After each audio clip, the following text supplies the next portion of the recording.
initially I had quite an inquiring mind. I didn't know where the research would lead me. So it was a qualitative study. And I spent a year with about 10 women.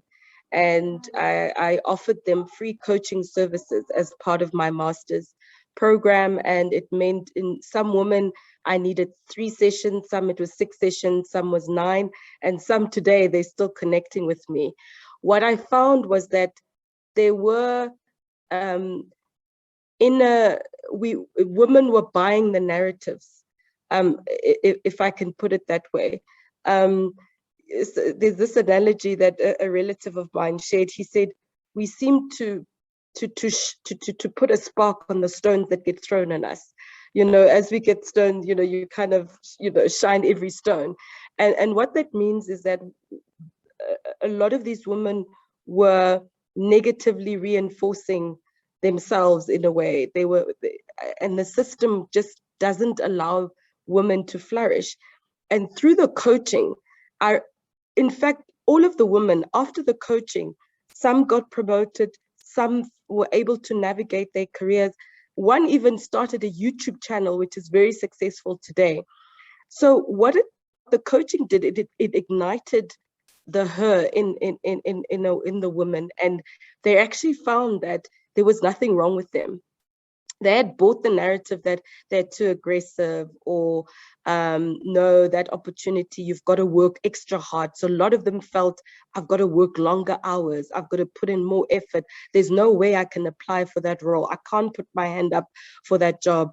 There was that, and what it did, it just reduced the woman. It just reduced her, and also found that they were also very critical of other women and critical of themselves. And those were not things that were things that I think were who we were. So if you look at the qualities of all these women, they had every reason to succeed, every reason. These women were engineers. They've been working for so many different environments. Some of them are juggling motherhood, they're wives, they've got multiple children. So this was not just anybody. These were women who were extraordinary, and yet they had to deal with these battles, this battlefield that was created.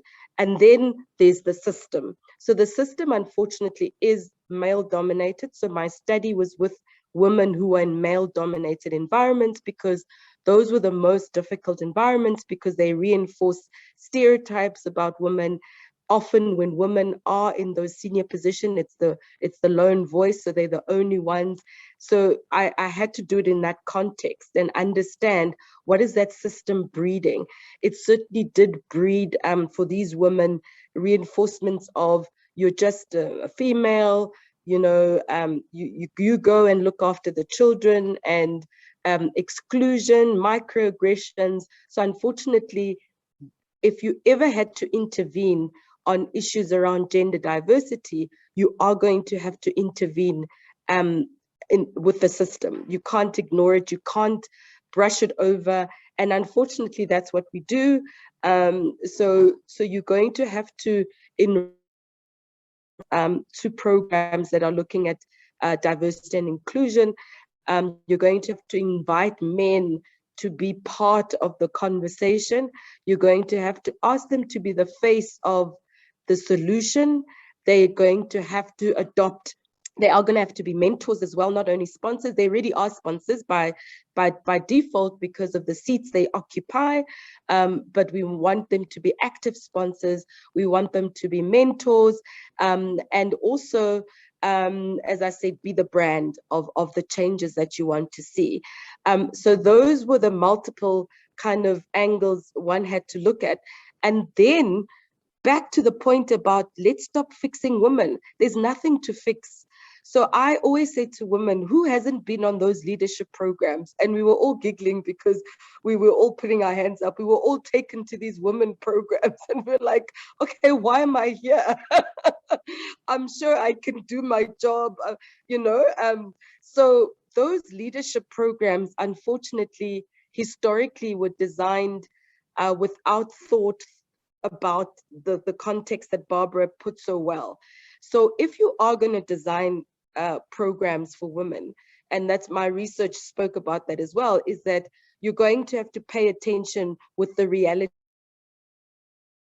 and be much more deliberate about it, and then include coaching. Because remember, the woman who's trying to break the glass ceiling is trying to figure it all out. No one is coming to them with a textbook and saying, unfortunately, we don't have Barbara in a textbook to say to a young Zani or a Tsuelo, a young Lonwaba, that this is what's going to happen, and this is how you can deal with it. So those programs have to be more engaging with the real issues that women are facing, not because they are inadequate, but because the systems are designed to make them almost seem inadequate.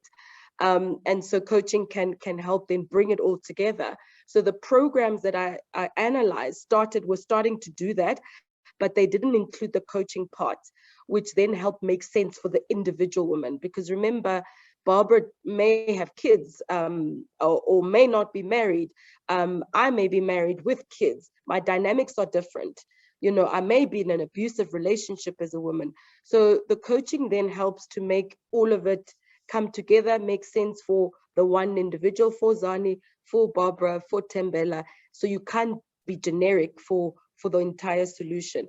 And so I then recommended that coaches need to offer a niche offering. There's a niche offering, and there's a gap in the market for coaches to specialize in these women or diversity issues. So my study proved that there's impact from the programs being better, designed better, and impact of coaching, because women were able to then ignite the inner women and be themselves and still be able to make their careers work. And it was not always promotion, but it was about, I'm able to achieve what I wanted to achieve, which is probably a more complex job. I wanted to be an entrepreneur. I wanted to start my YouTube channel.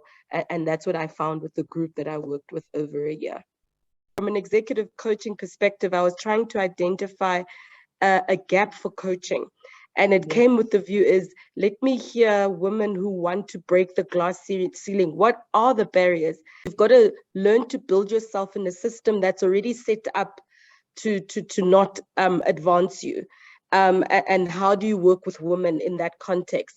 And then how do you work with the queen bees? There's actually a research paper on what you spoke about. They're called queen bees, and it's called a queen bee phenomenon, where we can't pull her up because we're dealing with the discrimination. So we actually apparently absorb it and we replicate it, unfortunately. So then coaching is about how do you actually play a role, and how could coaching help women, given that there's so much that they have to juggle and kind of manage. And I love, it's really not about pull her down. If we do more pulling up, I think we can conquer this.